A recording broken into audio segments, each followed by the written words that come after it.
Hello, everyone. Thanks for joining us today to reconnect with Tony Khan to catch up on all the action leading into Full Gear this Saturday night at the Kia Forum in LA. So just a few quick housekeeping items. In the interest of time and to give everyone a chance to participate, we kindly ask that you refrain from asking two-parted questions or three-parted questions. Let's try to keep it to one question per reporter. Also, please try to keep your questions focused on the upcoming shows this week. And as Robin mentioned, please make sure your phone is unmuted. Okay, let's go. Let's turn it over to Tony Khan right now for some opening thoughts, and I'm going to open your lines for questions. Tony. Thank you, Jim. Hey, everybody. I'm so excited about this week. This is one of my favorite weeks in wrestling, one of my favorite weeks in life, Full Gear Week, and it's really special being out here in LA. I don't want to take up too much time. I want as many of you to get a chance to ask a question as possible, and I'll stay as long as I can to get as many questions in as we can. So with that, Jim, please take it away. All right, let's go. Jim Varsalone from the Miami Herald will begin, and we'd like to ask Phil Strum from USA Today's Under the Ring to be ready after Tony and Jim connect. Jim, you're up. Thanks, everybody.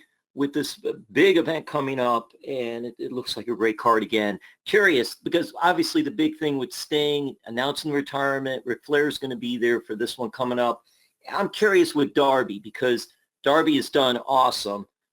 Has there been thoughts already, because Darby's been with Sting for a while now, of, okay, now what are we going to do with Darby? Maybe not specifics, but has there been thoughts yet about that once Sting does retire? That's a great question, Jim.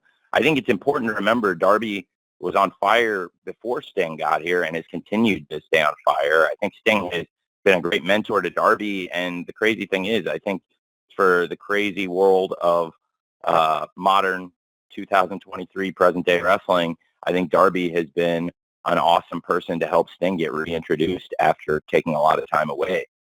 And Darby is a great mind for wrestling, and he's one of our top stars, and I think certainly it's very fitting he'll be alongside Sting for Sting's retirement. Also, I think Darby's got such a bright future many years ahead after Sting retires, but I'm really glad that the two of them have had this great run. It's been nearly 3 years now, and it's been something I've really enjoyed and one of the most special things I've ever been a part of. Thanks, Jim. Thank you very much, Jim. Phil Strum from USA Today's Under the Ring is next. Stephanie Chase from Digital Spy will follow. Phil. Hey, Tony, thanks again for doing this. My question was about Sting's retirement tour, if we can talk about that a little bit. We saw last year what that looked like with Muta in a lot of places. And can you give us a glimpse into your thinking as you begin to plot out what that looks like? And just if you could share what he and his career mean to you and the locker room and the staff as, you know, as a promoter, as a fan, as whatever perspective you want to choose. Thanks. Well, Sting is important to everybody in AEW, and we all have different memories, and that's one of the great things about wrestling. Since it's on 52 weeks a year, every week, year in, year out, for our entire lifetimes, there are all kinds of different ways we associate memories. But I think for many people on this call, I would imagine, and certainly everybody I know in AEW, Sting is somebody that so many of us have been a fan of, but as we've gotten to know him and work with him, he's also the nicest person I've ever known. He's so kind and so genuine. He's selfless, and I'm in awe of him. Sting is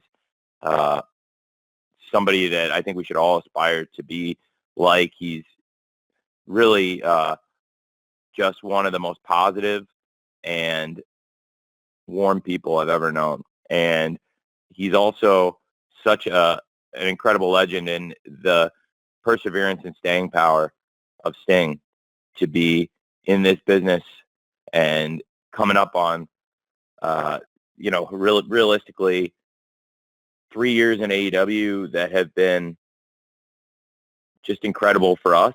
And I hope we've made it a great send-off for him. And, I'm so excited to have Sting here in AEW for the remainder of his time here, and we want to make the most of it. And anytime Sting is in a city, it's really great because it may be their last time to see Sting there. And here in Los Angeles this weekend, I believe this will be Sting's last match in LA.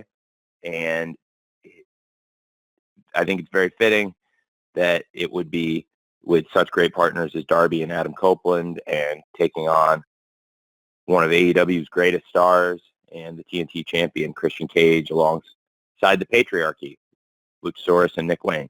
And for Sting, I expect he will go out in a great blaze of glory.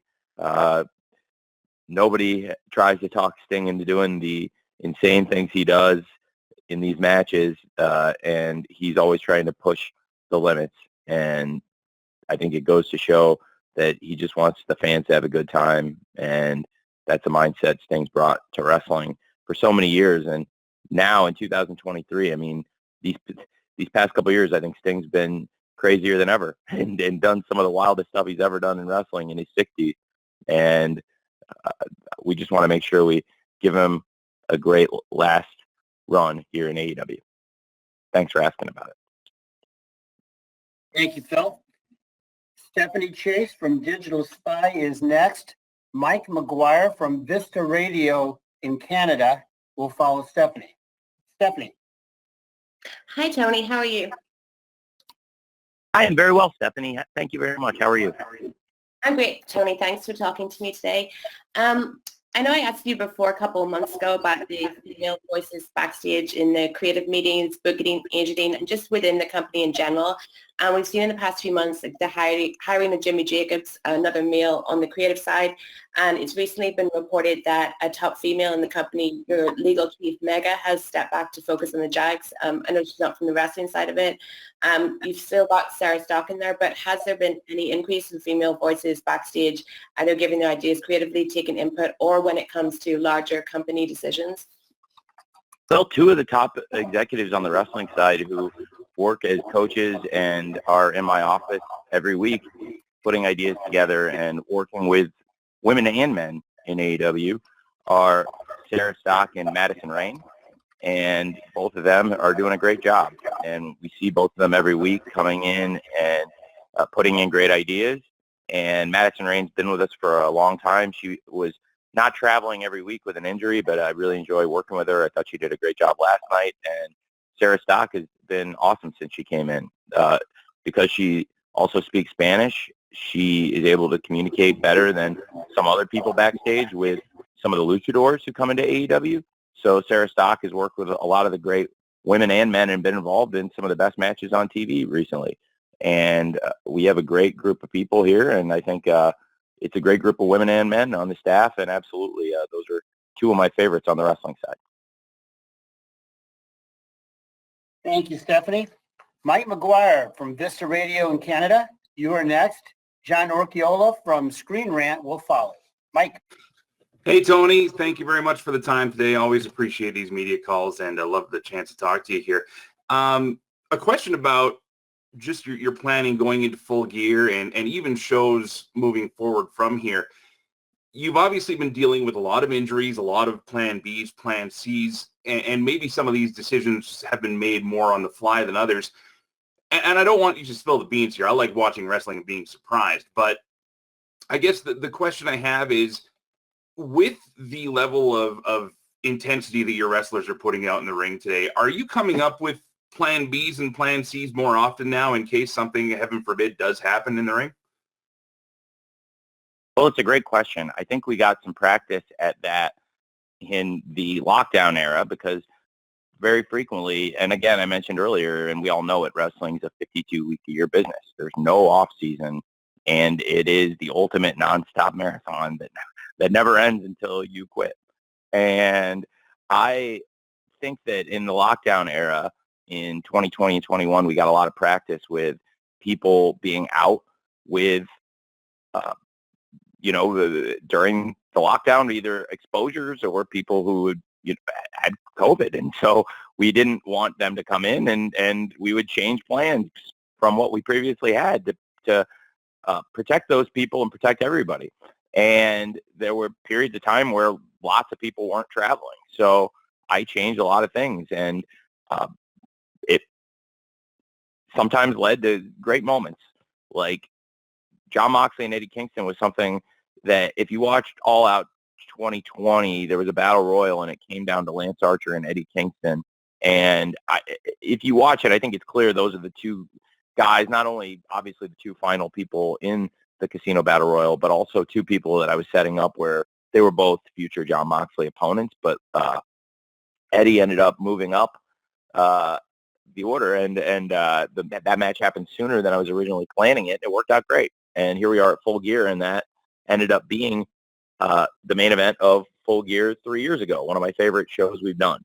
And there's been so many great things along the way that happened due to an injury or a change. But on the flip side, I can't lie to you and say it's been easy or that, I've been happy about it. I think that some of the stuff that happened at Grand Slam in particular, it was such a great show, and we're on such a great run of big events, yet losing Adam Cole for an extended period of time and Jon Moxley for a shorter period of time, but one that also had major effects on the company.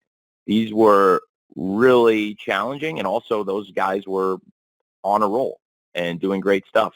Jon Moxley and Orange Cassidy were on fire, and Adam Cole and MJF had been just crushing it for us. So it really was challenging those in particular, and we've had a lot of stuff come up, but I think it's been great how everyone's pulled together. And what's awesome to me is we've been able to continue this awesome streak of pay-per-views. I've said it over and over because I believe it's true. Since Collision started in particular, I think we're on the best run of pay-per-views we've ever done. We started the year great with Revolution, and there were a lot of things I liked at Double or Nothing. And then when Collision kicked in, I absolutely believe that when we went from doing 3 hours of television every week to 5 hours of TV every week, it allows us to tell a lot more stories, and it definitely sets us up in a good position going into the pay-per-views, not only to be able to build up more matches, but also feature more great wrestling on TV every week to get us to the pay-per-views. And it has only made the pay-per-views feel more special. And I believe that the run we're on from Forbidden Door in Toronto, and then the biggest thing we've ever done, of course, All In, Wembley, London Stadium, and then All Out and Wrestle Dream. That's my favorite run of shows we've done. And now we have a chance to extend it this weekend, Saturday, at Full Gear. And it's been a lot of changes to get here. And that isn't dissimilar from Full Gear 2020 in some ways, where there were changes along the way, and that ended up being one of my favorite shows we ever did. And I hope we can continue this great run we're on this Saturday at Full Gear. Thanks very much for asking. Thanks, Mike. John Orchiola from Screen Rant, you are next.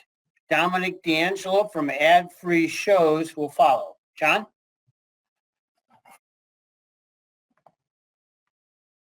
Well, how about we go to Dominic D'Angelo from Ad Free Shows, and then we'll try John after Dominic. Dominic, are you ready to go? Yeah. Hey, Tony, can you hear me okay? Yep, I hear you great. Okay, awesome. Hey, wanted to kind of get your insight a little bit on the growth and evolution of MJF. AEW's kind of had some sound ambassadors throughout the year from a wrestling perspective. I'd say like Cody Rhodes was a big one starting off, then he left, and you even had CM Punk, but then other talents, Bryan Danielson. Would you consider MJF a big ambassador for you guys as a company? And where do you see his growth growing moving forward as his contract is set to expire in 2024?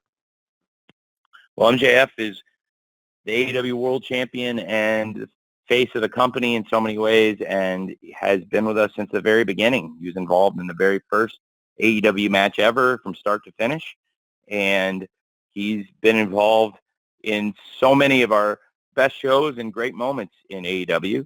And when you talk about the greatest homegrown stars, I think the conversation starts with MJF, and he is a great champion, and we've seen him grow a lot as a champion. When he started, he really took shortcuts, and we heard MJF say he wanted to be a champion who held on to the title by hook or by crook and only defended it when he was forced to in mandatory matches. And now he's grown into a fighting champion. And I think a lot of this happened when he bonded with Adam Cole.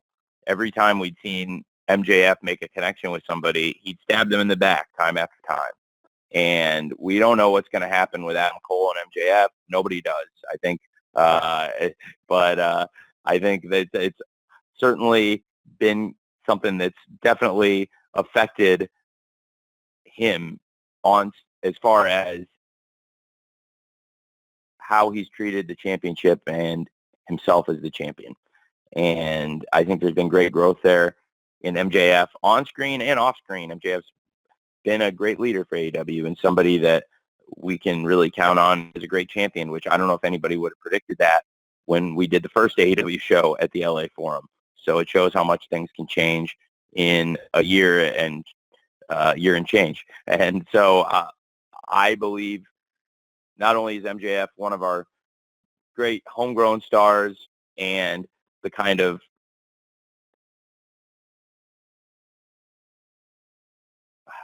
prodigious and the kind of indelible wrestling talent that we want here. And I think that MJF is somebody people will talk about for a long time. And as long as he's been here, we've loved having him in AEW. And certainly I think he's grown into becoming a great champion too. Thanks for asking. Thank you, Nate. Thank you, Dominic. John Orchiola, are you happy to be with us? Hi. No, he can't. We can't get his mic Okay. working, but he sent me his question. Well, why don't you put that into a chat, Robin? Okay. And let's go to Bill Pritchard from WrestleZone. Will come next. And after that, I've got a write-in from Iman Jalali from LA Excites. Bill, you're up. Hey, Tony, how are you? Doing great. Thanks for asking. So, Bryan Danielson was just pulled from WrestleCade coming up, and the reasoning was unforeseen circumstances. But he's advertised for next week's AEW shows. So I was wondering if you could speak to the reason why he was pulled from that. I'm not sure, Brian. It's interesting. I don't want to speak for him on that, but I know Brian always puts the wrestling as a priority. There's also the issue of we're waiting for Brian to get final clearance to fly.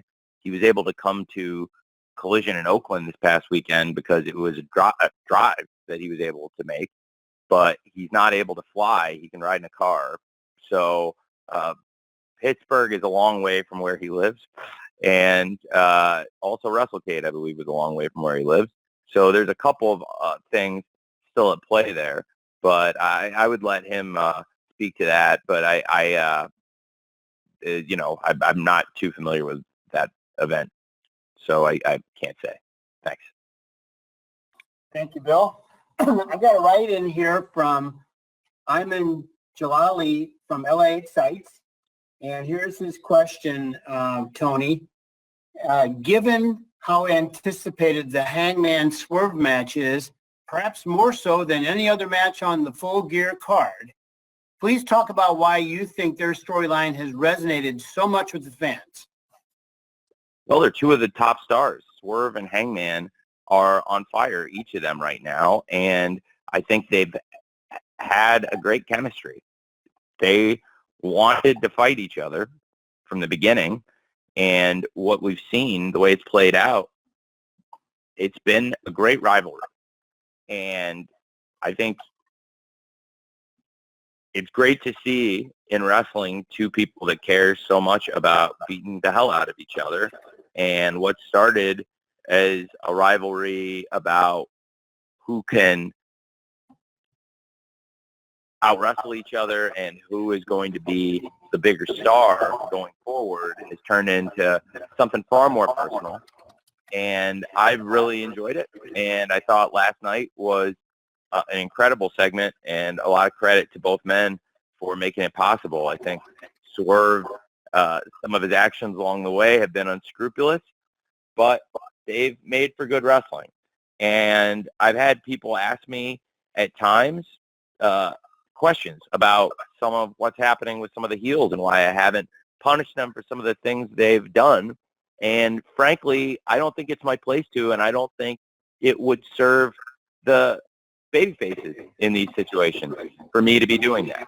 And it's come up also in the World Championship, and I could address that in another time. But in this situation with Swerve and Hangman, there's been some stuff that's happened outside of the ring, and it's really not my place. It would be the place of the authorities, perhaps. But for me, it's pro wrestling, and I would want them to settle it in the ring. And that goes hand in hand with last night. We are so close to one of the biggest events in wrestling. We're so close to one of my favorite nights. I can't wait to walk into the Forum on Saturday morning and realize fully that it's Full Gear and it's in the Forum. I can't believe it. And it's going to be awesome. And this is one of the reasons. I'm so excited for the Swerve Hangman Texas Death Match. And we're bringing the Texas Death Match to Hollywood. I think that's awesome. And these are the two guys you'd want to have in it. And as for should I have suspended Swerve or, punished Swerve for the home invasion, absolutely not. I think that's the place for the legal authorities to do stuff like that. And in this case, I want them to settle it in the ring. And it's helped make what you just said in your great question a lot of interest in one of the most anticipated wrestling matches of the year, which is Hangman Page versus Swerve Strickland in the Texas Death Match this Saturday at AEW Full Gear in Los Angeles. And I can't think of a better way for them to deal with their issues than in the ring. And that's why last night, when we're so close to the pay-per-view, I had said these two cannot touch each other. And if either of them attacks the other, they attack each other, the match is off, and both of them are banned for the rest of the year, which nobody wants. And certainly neither of them and their families and their businesses, they don't want that.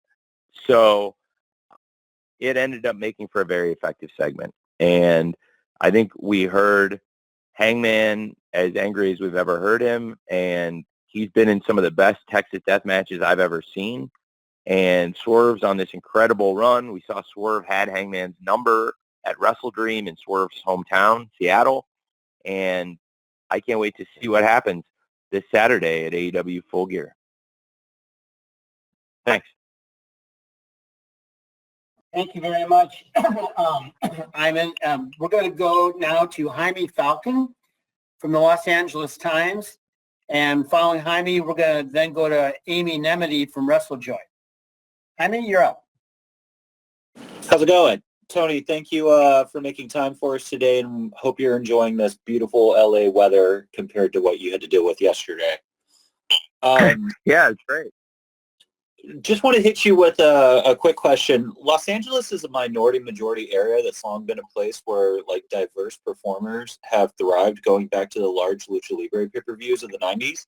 Have you taken any inspiration from those previous shows and how you approach the market that's been geared towards supporting AEW? Well, it's a great question.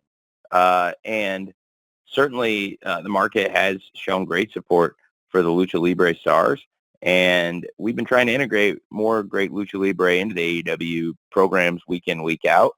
And it's paid great dividends, and I'm excited about it. And it's great having so many of the top Lucha stars in the world competing in AEW.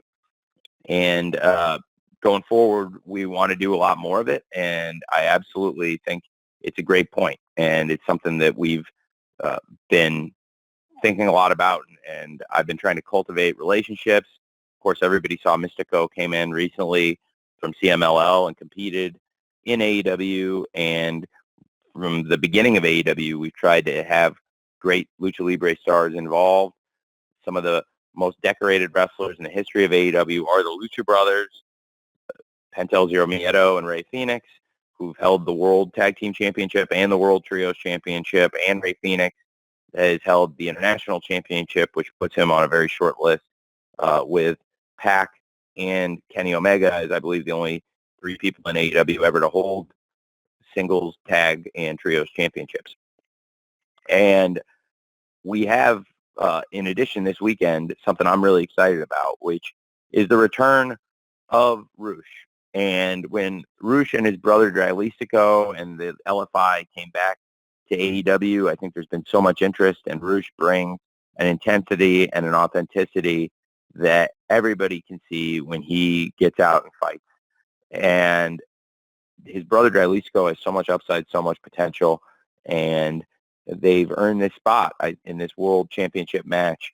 The fans are behind LFI, even though they're very polarizing in AEW. And it feels like Roosh has that chemistry, that leadership to make LFI very relevant as well. Andrade El Idolo has been a great competitor for us lately.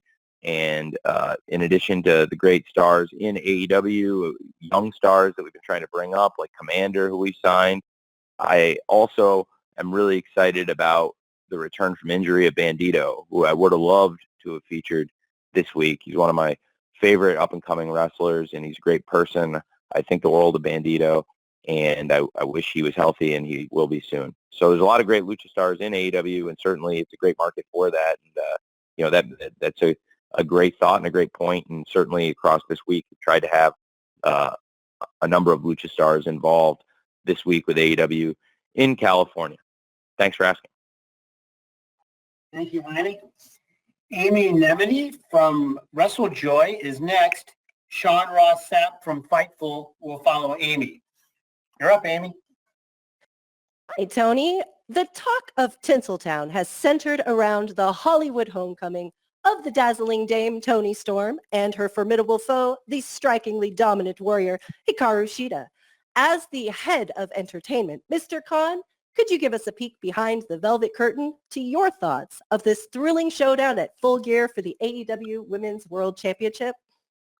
Yeah, I'm really excited for the match. I am very excited about Hikaru Shida versus Toni Storm for the AEW Women's World Championship. It's been a great rivalry, and I'm excited about the match and to take a closer look at it this weekend. I thought the sit-down interview last week was very compelling, and there were some great points.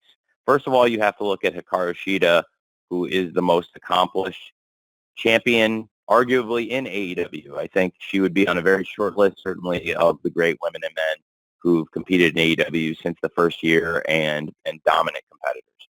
And Hikaru Shida has not been pinned or submitted in 2023.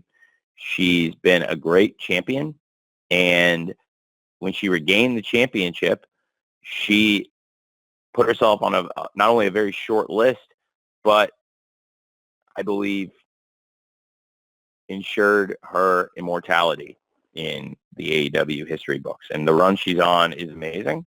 And it was a great sit-down interview between Shida and Toni Storm. And something I thought was such a great point was when Toni Storm answered Shida's question. Shida asked Toni, what happened to you? As it's clear, Toni's changed a lot, and some people think she's lost her mind. And Toni said, you happened to me. You're the one who's caused all this. You know, I've changed because of you. And it's true. Shida had Toni's number. There was a time when the two of them were friends, and Shida Storm, is something that was a lot of fun, and they had a friendly, competitive rivalry. And Toni Storm at one time was a poster girl of AEW in a very different way. And she had something that some might consider of a fall from grace. I see it differently. When I sat down with Toni a long time ago, we had a shared vision for this stuff. And I came to Toni and showed her some ideas, old Hollywood movies, and it's exactly the kind of stuff she loved. And she had a vision that was very similar of a starlet. And the word she had used at the time months ago when we talked, this was a long time ago. It was when we first started, it was a long time ago, and I'll say this, it was when I first started working on getting Mariah her visa and stuff. And that took longer than I would have liked, but it's worked out great. And so I sat down with Toni a long time ago talking about old movies and plans and things we could do. And she started watching the movies, and she sank her teeth into it more than anybody's ever sank their teeth in anything ever. And she had such great ideas, and then we brainstormed, and I think Toni's great and love working with her. And it's just incredible. She is not just channeling the Hollywood starlet. She's become the Hollywood starlet. And it's undeniable. She is timeless Toni Storm now. And I've tried to come up with ideas to involve her in the show, get her more of her segments in, tell the story differently, and portray her and feature her differently than anybody else. And now I think for that great axiom or test, like the Halloween costume wrestler is a wrestler who is enjoyable and is a star and has a gimmick that somebody could go out and do for Halloween, and and isn't just necessarily a vanilla, something special. Well, I think if somebody wanted to go out and paint themselves black and white and be Toni Storm, that would be a hell of a Halloween costume. And I think she's grown to be something of an immortal character in AEW. I used that word earlier, and I mean it, because I think there's stuff in wrestling that people will remember years from now and talk about. And I think she's doing something people will remember for a long time, and it's only going to keep getting better and better as we keep going on, and it's really just getting started. And I think it's important to remember that, like Toni said, it got started with Sheeta. And Sheeta's the one who set her down this path to madness. Is it a path other Hollywood starlets have followed, like Norma Desmond or many others? Is there some Margot Channing self-absorbedness in there? Is there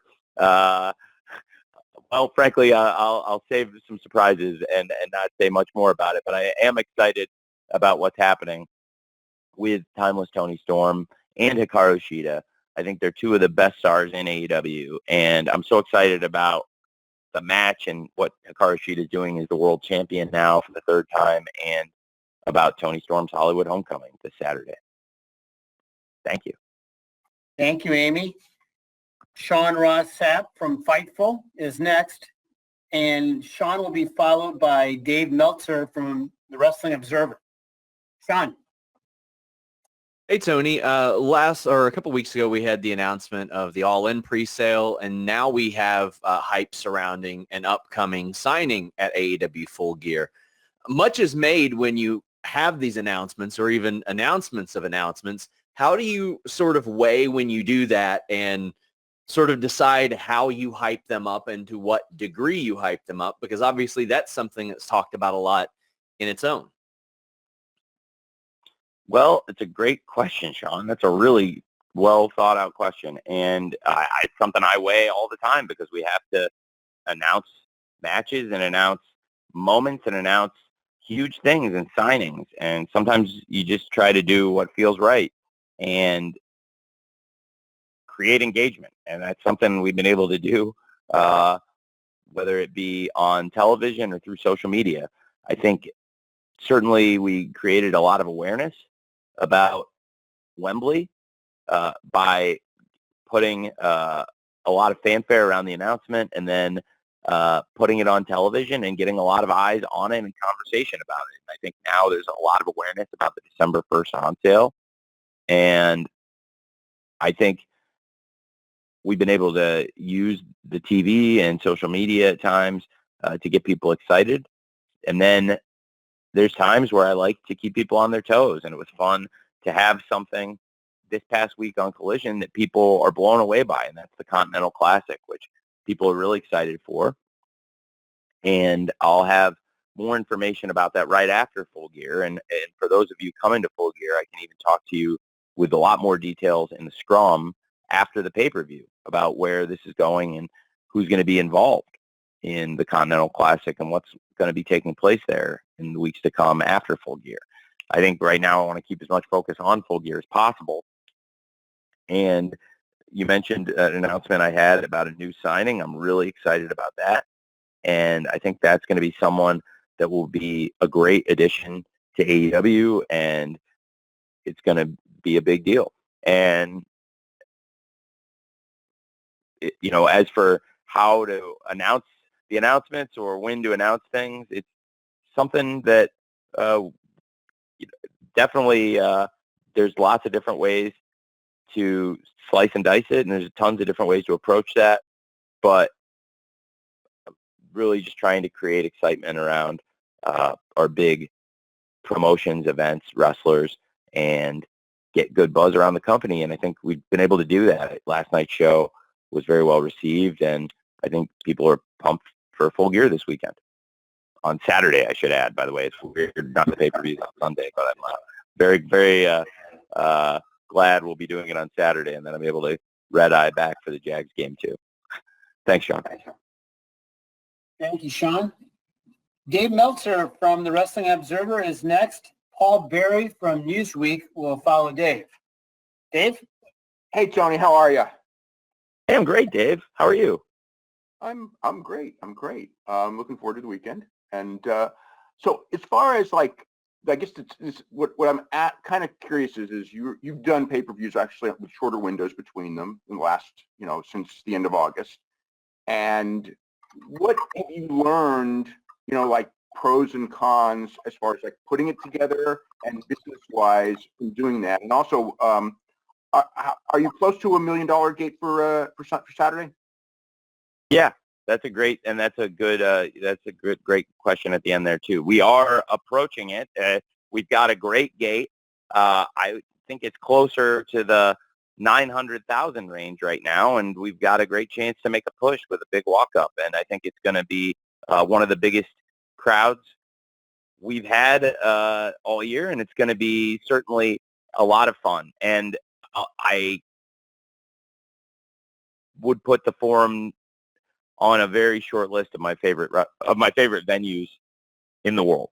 And it's been a lot of interesting and great things that we've come from doing more pay-per-view events for us. And it's definitely been great for the business, bottom line.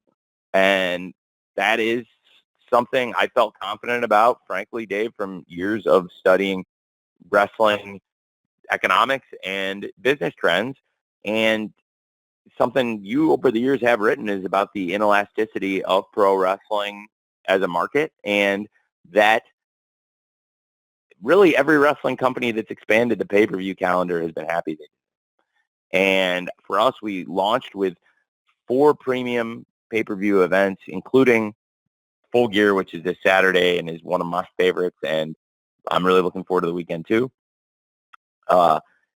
When we added Forbidden Door, it made so much sense, and when that was not only successful, but it was the biggest debut of any of our pay-per-view shows, that made me see that what you've said for years, there's a lot of merit to it. And there's now, after we've established ourselves and built up the 4 events we launched with, Revolution, Double or Nothing, All Out, and Full Gear, and we added then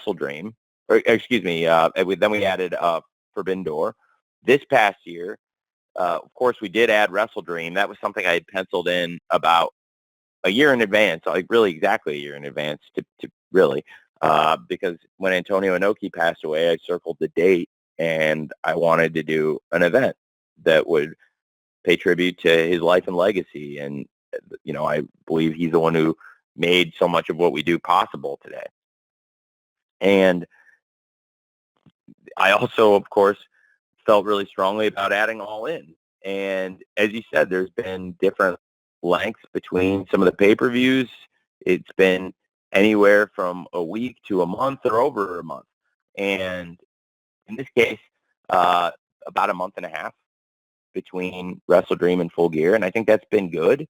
But the month between All Out and Wrestle Dream was really hot. We were able to get right into Wrestle Dream, and people liked that.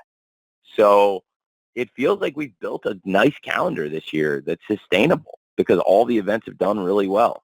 And we're having our biggest and best year we've ever had on pay-per-view as far as revenues. And it's also been, in my opinion, so that's a fact. It's been our best year in terms of revenues and buys. We've brought money in hand over fist, and every pay-per-view we've done this year has done really well.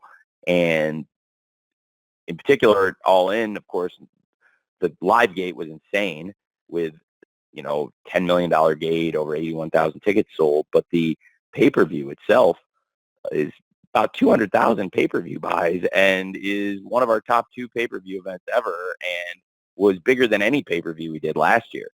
So that set a new standard as pay-per-view this year has been great business. And then my opinion, and I think it's an opinion shared by a lot of people, including the readers of The Observer, who've given some of these pay-per-views virtually unanimous thumbs up. I think there was one person who gave All Out a thumbs in the middle out of several hundred. I don't know. I would love to know, Dave, who the person who gave All Out thumbs in the middle is, if you could tell me. Wrestle Dream, I think, was pretty similar, almost unanimous, if not unanimous, positive feedback. All In was an amazing pay-per-view that not only set all our box office records, but was a great show. And Bryan Danielson, when he came in last week, said he thought it was the best wrestling show he's ever seen in terms of everything involved with it. And, and then Forbidden Doors, probably one of my favorite things. And I have never been more excited for anything than for Bryan to go out to Final Countdown to face Okada. And it has been great expanding the pay-per-view calendar. And also, I think this show, people feel really good about these shows in recent weeks. Dynamite was well received this week, and I think really, for me, I love the card up and down. So it feels like adding more pay-per-views has been a good thing. And then we haven't talked about World's End, which is the other new event we're adding, that so far everything indicates it's a really strong positive. The ticket sales are off to a great start, and I have every reason to believe, based on the data from this year, that pay-per-view will do very well, hopefully. And we've learned a lot by expanding the pay-per-view calendar, and it's mostly been really positive for us. Thanks, Dave. Thank you, Dave. Paul Berry from Newsweek is next. Excuse me, and then I've got a write-in from Aranava Ghoshal from SportsKPaul. Paul. Hey, thanks for the time, Jim and Tony. Congrats on a really strong Full Gear card, shaped up really nicely. Significant part of the build for Full Gear has been the many threats coming after Max and the AEW World Title, especially the secret identity of the person behind the devil mask. So my question is, when you're building a story with a secret reveal like this, are you actively trying to leave clues for fans to follow and find along the way? Or are you more working to protect that reveal for the sake of making it feel like a bigger surprise? Well, that's a great question. And I don't want to tell you what's what. Are these clues? Are these red herrings? Certainly, we've put a lot of information out there, and it would be cruel of me at this point, after everything we've done, to tell you what is a red herring and what is important information for later. But I do think we've shared a lot of information in the course of this story, and really, it's been, for me, one of my favorite things on the show. Certainly, it's been challenging with Cole getting hurt, but we're all looking forward to having him back. He was on such a great run, and it's one of the things I take the most pride in when we look back at the end of the year, because Adam Cole, people, I think, after his head injuries, when he came back, I think he had been so hot when he came in 2021, and for better or worse, I don't know if people believed he was ever going to get as hot as he had been. And then in 2023, he defied all the expectations. I think there's a lot of people that really like Adam Cole, and I think there's a lot of people that believe in Adam Cole. But I honestly believe, and I've said this to him and I said it to him in London right after Wembley with tears in his eyes. And I told him that I take as more pride in this probably than anything we've done all year, that there's people that didn't think he would get as hot as he had been in his peak of his career. And I believe in 2023, he's been hotter than he ever was or has been. And for us, certainly, he helped move so much business. And Adam Cole is one of the most important people in AEW. And it was brutal when he got hurt at Grand Slam, completely different than some of his prior injuries and just a total fluke thing. And, we've responded since then, trying to put on great shows. I think Wrestle Dream, after he got injured, was a great event. And we've had a lot of great shows since then. And I believe Full Gear will be a great event. And, I really look forward to when Adam Cole can come back healthy to AEW. And I think for having, MJF and Adam Cole as the tag team champions of Ring of Honor at All In, we started the show so great. We ended the show so great. And I believe that MJF and Jay White in the main event of Full Gear is such a great rivalry between somebody who is one of AEW's greatest homegrown stars and one of our best new generations of free agents. And their rivalry has been against the backdrop of the interference from, for lack of a better word, the devil. And as to the identity of the devil and what's been established along the way, I think it's something to keep an eye on. But we've seen a lot of people get involved along the way. Adam Cole from a distance has maintained his relationship with MJF, and we've seen Roderick Strong and the Kingdom are paying close attention to all of this. And now Samoa Joe is looming large, and Samoa Joe has made it known that he's here to help solve this problem for a price. And then there's Wardlow, who's also looming large, and a lot of interesting things happening. And I'm very excited for Full Gear, and I think having MJF versus Jay White and knowing what's happened along the way, of course, the devil, I have a bone to pick with whoever it is, because the Acclaimed are great stars for us, great draw for the company. They move so much merch for us. And for whoever the devil is to take out the Acclaimed, I have a bone to pick with the devil myself now. And I think it's going to be excellent when MJF and Jay White lock up. And as for all the other people who've become entangled in this situation, Samoa Joe, Wardlow, Adam Cole, Roderick Strong, the Kingdom, potentially others along the way, it's definitely something to keep an eye on. And it's created a lot of intrigue in AEW. Thanks for asking.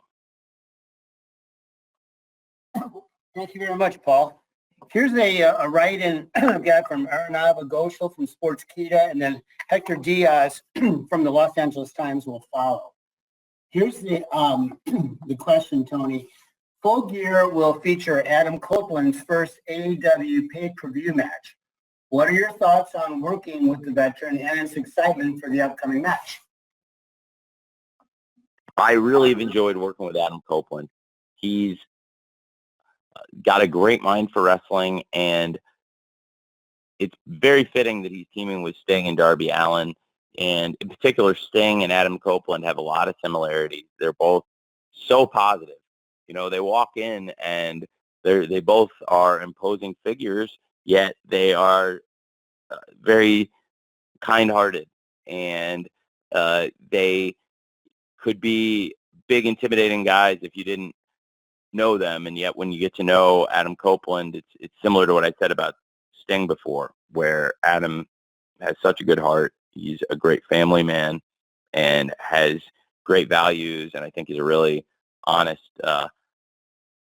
person in all my dealings with him, and certainly somebody that has a lot of respect in our locker room and from fans around the world, and a huge following. And Adam Copeland, when he came into AEW, I think he was in denial. And he was in denial about who Christian Cage has become. Christian Cage, the patriarch, is a different person in AEW than he had been anywhere else in his career. He's a much darker figure. And the patriarch has taken advantage of misery and has taken advantage of personal tragedies in the lives of AEW wrestlers and in particular his opponents. And I think, for Adam Copeland to come into AEW and get involved with Sting and Darby Allin makes a lot of sense, and I'm glad they were able to open his eyes as to what Christian Cage has become. And now to see Adam Copeland and Christian Cage standing on opposite sides of the ring from each other in AEW, it's a big deal to me personally, and I think it'll be a big deal to a lot of the fans. And it's very cool that both of them have maintained such a high standard of excellence. And Adam Copeland being in AEW is a big deal for us. And I am very excited for the pay-per-view on Saturday and that match in particular. Thank you. Thank you very much. Hector Diaz from the Los Angeles Times is next. And if we have time after Hector, we've got one more from Liam Crowley from Comic Book. Hector? How's it going, Tony? Hey, great. Thank you for asking. How are you? I'm doing well. Is there a difference in how you plan multiple cards for this LA market, considering the minority majority, as opposed to like a market that's less Latinx dominated? Oh, that's a great question. Well, for the pay-per-view audience, you've got very the ultimate wide net you're casting, and people watching all over the world. And in Los Angeles, it's a great market for all kinds of fans, and it's just a great city. I love LA, and I think, as I mentioned earlier, it's a city with a great history for lucha libre and pro wrestling in general. And AEW's had a lot of success here. It's been one of our best markets. We debuted in Los Angeles finally at the Forum here in 2022 and had a great first ever event. And we saw the kind of energy the Forum can bring. And every show we've done there so far, 2 for 2, it has been great. Now I think we're about to go 3 for 3 with a big Full Gear pay-per-view. Of course, we have run Dynamite there last year and this year, and they're two of my personal favorite Dynamite shows. And the crowd brings so much energy, and definitely there's a great Latin fan base in LA, and Lucha Libre has had a good amount of success there. And so we've had some involvement from luchadors on Dynamite and, of course, on plan for Full Gear, and we'll see more of that tomorrow on Collision and Rampage.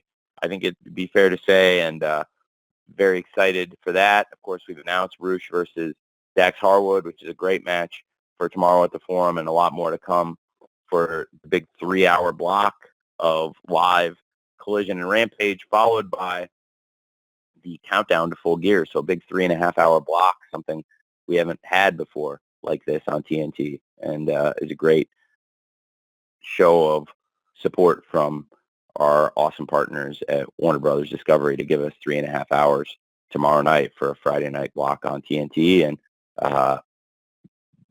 hopefully we can take advantage of being in this great market. Thanks for asking. Thank you, Hector. So our final question of the day, Tony, comes to us from Liam Crowley from Comic Book. Liam? Hey, Tony, thanks for taking the time today. Going to be really annoying with this final question, as I'm sure anyone who's seen me on social knows what I'm about to ask. But Adam Copeland, you mentioned him earlier. He's got a big film project coming out very soon. Percy Jackson and the Olympians coming out December 20th. 2 days after that, your world champion MJF stars in the Iron Claw, the A24 movie. I know neither of those projects are under the Warner Brothers Discovery banner, but do you have any ambitions to do some kind of cross promotion with both of them, considering that these are two of the first times talent from your roster is crossing over into Hollywood? I can't speak to Adam's project, which is really exciting, and I know a lot of people are talking about. I got on the flight in, I got stopped to talk about it, and I think that's awesome, and it's great for AEW. With Max's project, the Iron Claw, yes, I do think there is. I do think there's a great opportunity for us to promote the Iron Claw, and I'm optimistic that we can. And it's very cool that we'll also be going to Dallas along the way, which is pretty neat and means a lot to me. And that is something we do every December, and great timing with the release of the Iron Claw. Thank you, Liam. Tony, any parting thoughts? Any final comments? Yes, thanks, Jim. Yes, I will give my Rod Serling at the end of the Twilight Zone soliloquy now. This is going to be a great weekend, and all of you, I really appreciate you participating in this. I'm sorry if there's anybody that we didn't get a chance to speak with. Hopefully, some of you will be coming to the live pay-per-view, and if you're on the West Coast, hopefully I'll see you at the forum, and look forward to having you all at the event. And I'll try and stay and answer as many questions as I can, and it'll be as much as I can do before I get on the red-eye flight back to Jacksonville for the Jags game. And we're going to make it count this time in Los Angeles. I think it's going to be a really special Full Gear weekend.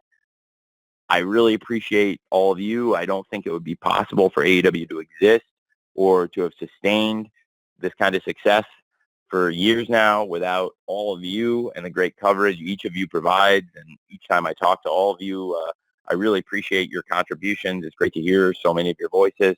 And if you're not joining us in person at the forum for Full Gear on Saturday this weekend, hopefully see some of you who are on the East Coast at World's End at the end of the year if you're available around the holidays in December 30th. And again, I just wanted to say how grateful and thankful I am to all of you, and hopefully you'll all be able to check out AEW Full Gear on Saturday, and I hope you all have a great weekend. Thank you very much. Thank you, Tony, and thank you to everyone. We are now at the end of our time. As we always do, we will be distributing an audio recording to all attendees shortly. Until then, on behalf of Tony Khan and everyone at AEW, please know we do look forward to seeing you at AEW Collision and AEW Rampage tomorrow night, and for Full Gear on Saturday night. And if you can't make it, we know you'll be watching, and we do appreciate it, as Tony just mentioned. To everyone, best wishes for a wonderful Thanksgiving next week and a spectacular holiday week or month ahead. And we'll see you this weekend. Thank you.